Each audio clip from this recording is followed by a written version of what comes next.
Yes, it's another woke advert, this time from Burger King with Feel Your Way. And you can feel your way to 5 separate burgers. You've got the YAAAS burger, the DGAF burger, you've got the salty burger and the pissed burger and the, I can't remember it burger, the senility burger. Anyway, all of these are basically focused around an advert which is 1 minute and 45 seconds of basic PSA on depression, followed by about 4 seconds of actually telling you what the product is.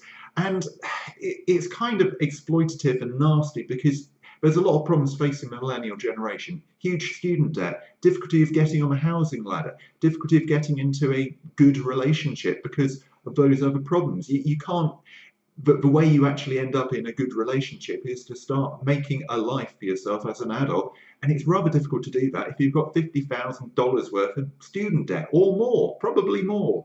And that makes it very difficult. They get ragged on an awful lot for not getting their sort of shit together, and that's understandable. If you're saddled up with a load of debt, possibly for a degree which doesn't actually prepare you for the workplace, that's understandable.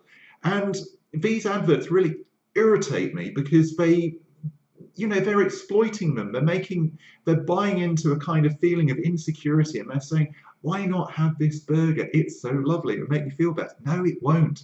I mean, indeed, it's got like, you can't feel happy every day. It's like, it's kind of marketing with depression and kind of giving you something which will give you a temporary little bump. Because look at these food stats. This is bad food. It's only got 10% protein in it, which I find quite extraordinary considering it's a meat product. How can you have 10%? Bread has 10%. Bread has 10% protein. So if you've got bread, and then you've got a burger which has got 10% and tells you how much fat's in it. Yes, there's a lot of fat. Indeed, it's lucky that the salty burger, it doesn't actually have extra salt, because look at that, that's not very good for you either. It's cynical, exploitative, and 1,200 calories worth of terrible food will not make you feel better. I would suggest learning to cook really well. That can be challenging when you're on a tight budget and when you've got space constraints. So yeah, it's difficult and challenging, and there are a lot of challenges facing the millennial generation, and yike, yeah, this is not a good way to address it. I just don't, I mean, some people buy into it and say, oh, they're speaking to me, but no, they're speaking to your wallet and they want to claw some money out of you while making you basically less healthy and less able to cope. And you really need to actually kind of rise above this sort of thing and to like say, yes, some people want to basically keep me down, keep me nice and compliant like that, but no, you need to break yourself out, learn new things, fight for yourself, and not go the sort of well-traveled route off the cliff.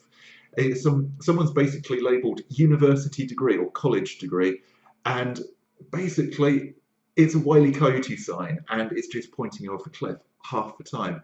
Yeah, if you're doing something in STEM or medicine or something like that, yeah, you will have something marketable, but you also have a ton of debt. And you have to really ask yourself, is it worth it? Have I costed it? Have I really put together a strategy which like gets me into a better place? Or am I opening myself up to terrible exploitation and, you know, a lifetime of inability and insufficiency? And I don't want to see anyone sort of drawn down that path. So please, please, please think about things carefully and always try and rise up and make yourself stronger. I hope you don't go to Burger King. This is really ridiculous. Good night.